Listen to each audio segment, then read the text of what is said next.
Good day everyone! Ang problema mo ba na wala yung Ronin extension mo sa Kiwi browser? At hindi mo alam kung paano mo maibabalik ang Ronin wallet extension? Well, para sa iyo ang video na to. So let's begin. Open natin ang ating Kiwi browser. Punta tayo dito sa may 3 dots.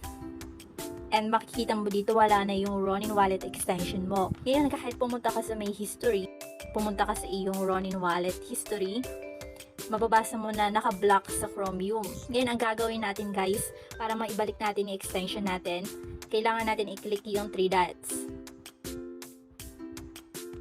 And, napakasimple lang. I-click natin yung extensions.